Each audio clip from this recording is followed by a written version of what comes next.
Salut les gars, heureux de vous retrouver dans cette nouvelle vidéo consacrée à la création de réseaux sociaux avec Kotlin et Firebase. Dans nos précédentes vidéos, nous avons configuré notre projet. Nous avons également créé notre splash screen ainsi que notre page de connexion. Dans cette nouvelle vidéo, nous allons concevoir notre interface de création de compte qui va permettre à nos utilisateurs de créer un compte afin d'avoir accès aux fonctionnalités de notre réseau social. Alors, si vous venez de nous prendre en chemin, je vous invite à vous abonner, à cliquer sur la cloche de notification pour ne rater aucune nouvelle vidéo. Alors, on y va. Comme nous l'avions vu avec notre page de connexion, nous allons également créer une activité qui va servir à notre page d'inscription. Dans ce cas, nous allons aller sur notre dossier app. Au niveau de Kotlin, Java, nous allons choisir notre package. Ici, je clique dessus. Et là, vous vous rappelez, nous avons créé des packages en fonction de nos différents écrans, c'est-à-dire les activités et les fragments. Donc, dans activité, nous avons login, main et puis le splash. Alors, je vais cliquer sur activities, le package activity, je vais faire un clic droit. Je fais new. Et là, je vais choisir activity. Maintenant, dans la liste, je vais choisir Empty Views Activity. C'est-à-dire, nous allons créer une activité vide. Cette activité qui sera notre Register Activity. Donc, vous pouvez nommer l'activité comme vous le souhaitez. Là, je mets toujours mes activités en anglais. Donc, Register Activity. Vous pouvez mettre Inscription Activity, Activity Inscription, comme vous le sentez. Là, je vais cliquer sur Finish. Android Studio va me créer cette activité.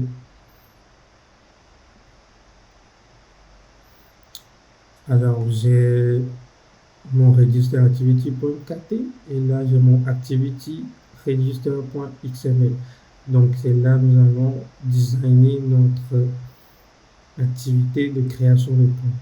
Donc, pour aller rapidement, nous allons copier les données sur notre login page, puisque nous allons utiliser le logo ainsi que ces textes, nous allons faire du copier-coller. Mais avant de commencer, je vais changer le constraint layout en un relative layout. Comme ça, je vais la mettre plus. Ok, j'ai fait une erreur. Ok, relative layout. Ok. Bon, je reviens sur notre page ici. Je vais juste copier tout ce linéaire layout là. Tout le linéaire layout qu'on avait mis, je vais le copier. Ok, ici je viens fermer.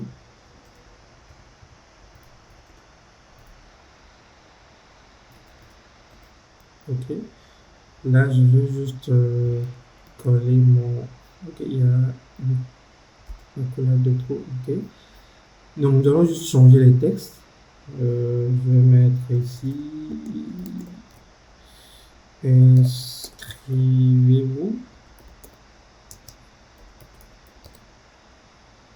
Ok, c'est tout. Inscrivez-vous. Et là, je vais garder l'adresse mail, le mot de passe, mais là, il faudrait que j'ajoute un champ pour que l'utilisateur puisse mettre son prénom, son nom d'utilisateur, quelque chose du genre. Donc, je vais copier le premier texte input layout ici, ou bien si vous voulez carrément, nous allons le créer. Donc, je mets texte input layout qui sera match parent wrap content. Ok, je vais mettre le style qui sera text input layout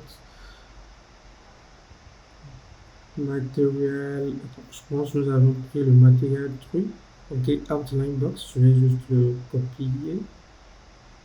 Ok, je viens, je remplace ici, ça fait style.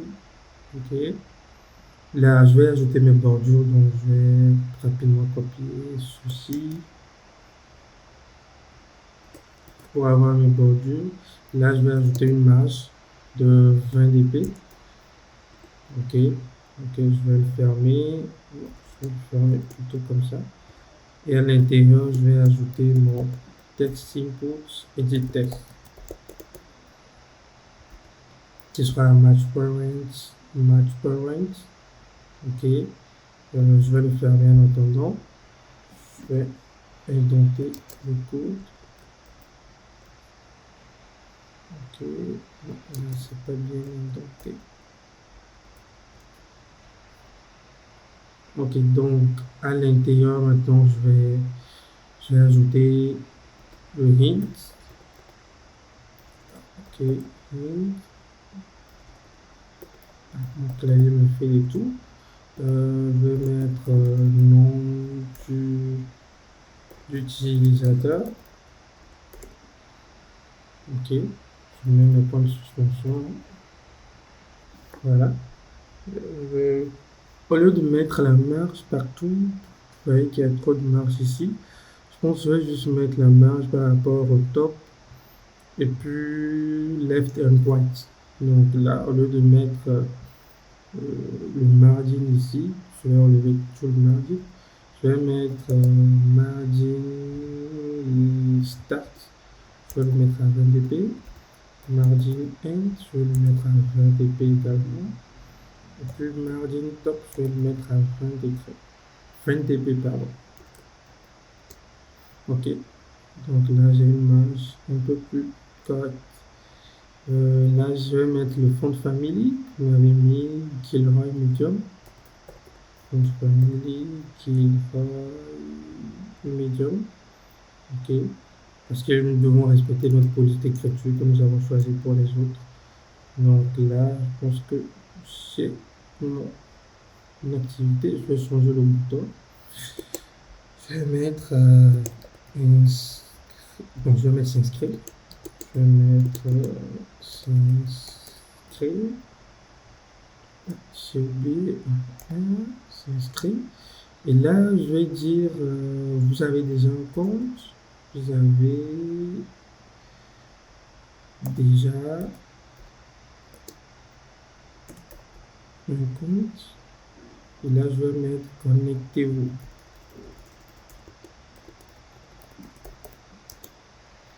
Ok, je vais mettre connectez-vous puisque là, nous sommes sur la page d'inscription. Si probablement notre utilisateur a déjà un compte, là, il va pouvoir rapidement aller sur la page de connexion. Donc là, je vais changer les idées. Donc je vais ajouter l'idée ici qui n'existait pas, @id ptn login. Ok. Après ça, j'ai un bouton inscription ici. Je vais mettre id btn register. Ok. Là, je pense que c'est bon.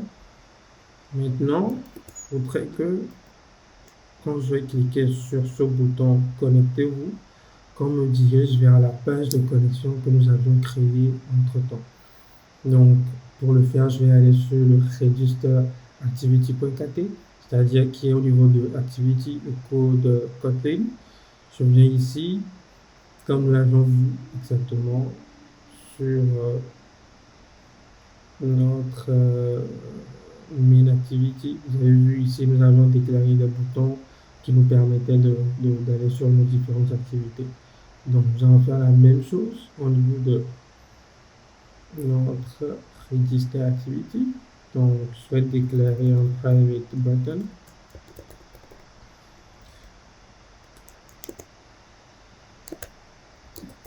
Init var button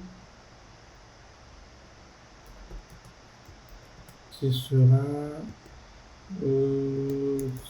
donc je vais mettre le login button d'abord puisque c'est lui qui va servir actuellement.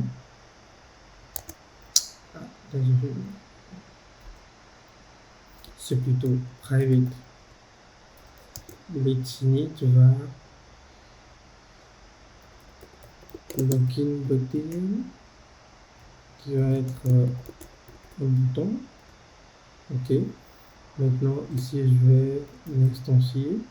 Ça fait login btn égale à .viewById. Je mets .id.btn login. Okay, c'est le bouton que nous avions mis dans notre ici pour btn login. Donc c'est ce bouton là. Maintenant, il faudrait que quand je vais cliquer sur le login button, donc je mets un set on click listener. Il faudrait qu'on me dirige vers la page de connexion. Je fais un start activity, j'ajoute mon item dans lequel je vais mettre l'activité actuelle 10, virgule. Maintenant, je vais aller sur le login activity 2.2.java. Class.java. Ok. Donc là, j'ai déclaré une variable de type letInit, c'est-à-dire c'est une variable qui va être initialisée après, et cette variable de type bouton. Maintenant, dans mon onCreate, dans la méthode onCreate, je viens instancier plutôt initialiser mon bouton en faisant une forme de viewById. Et juste après, je fais un login, je fais un clic sur le login button pour aller sur l'activité de connexion. Donc là, je vais retourner sur ma page pour mon activity main, ok, où nous avions déjà eu un bouton inscription. Alors, ce bouton inscription va nous permettre d'aller sur notre page d'inscription. Donc là, je vais revenir sur le main activity ici. Donc vous avez vu que le register bouton, nous l'avions mis, mais nous n'avions pas encore mis le code qui nous permettait de faire le point clic. Donc je vais faire register btn.set on click listener, et là je fais toujours start activity, je mets l'intent, en parenthèse, je mets 10 pour dire que c'est le contexte actuel, et là je vais aller sur le register activity 2.2.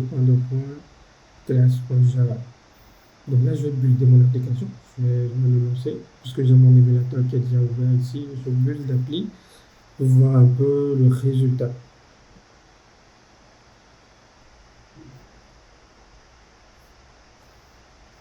Ok, là l'appli se lance sur mon émulateur.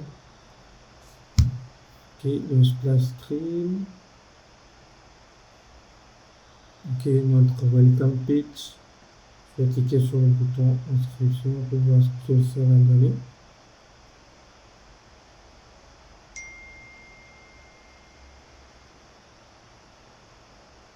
Ok, c'est mon interface d'inscription qui est là. 13 mail, mot de passe. Ok.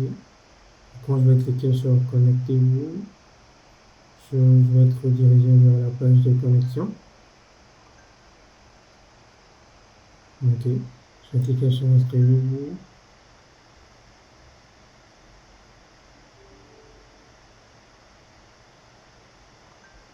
Mon émulateur est à... Ah, ok, je pense que nous n'avons pas encore ajouté ici. Ouais, nous n'avons pas encore ajouté là. Donc, ce que je vais faire, je vais aller sur mon login activity pour ajouter l'option qui me permettra d'aller sur la page d'inscription via la page de connexion. Donc, je reviens ici, je vais voir si j'avais déjà déclaré les ID sur le bouton. Ok, inscrivez-vous. Ok, je n'ai pas encore ajouté, donc je mets un ID. Ce sera id btn register. Donc vous allez voir que nous utilisons les mêmes identifiants, mais pas dans les mêmes activités. C'est-à-dire j'ai utilisé btn register au niveau de l'activité login, et je l'ai utilisé également dans l'activité register. Mais vous ne pouvez pas les utiliser dans une même activité. Genre, je ne peux pas mettre btn register 2 fois dans la même activité. Ok, vous voyez un peu. Donc là, je viens maintenant au niveau de login. Je vais déclarer mon private letInit va btn register qui sera de type button. Ok. Maintenant, dans mon onCreate, je fais btn register qui est égal à .viewById. je mets un point .id.btn register. Ok, là maintenant, je vais faire un clic dessus, btn register, second click. Listener, là, je mets toujours mon start activity, meetings, 10, et là, je mets register activity, class.java. Ok, je vais relancer l'application.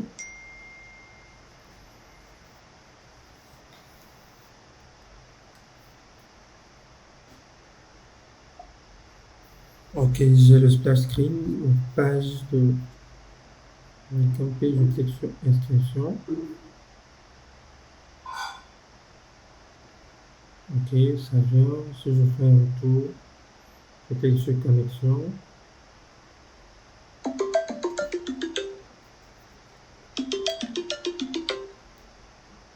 La page qui vient également, je clique sur inscrivez-vous. Là, ça m'amène vers la page d'inscription, je clique sur connectez-vous. Ça m'amène vers la page de connexion. Alors là, nous venons de terminer avec notre page de création de compte. Super simple, avec un nom d'utilisateur, l'adresse mail, et puis le mot de passe et un bouton pour s'inscrire. Alors, c'est la fin de cette vidéo. N'hésitez surtout pas à poser des questions si vous en avez. Partagez la vidéo, likez et on se retrouve dans la prochaine vidéo qui va être super intéressante.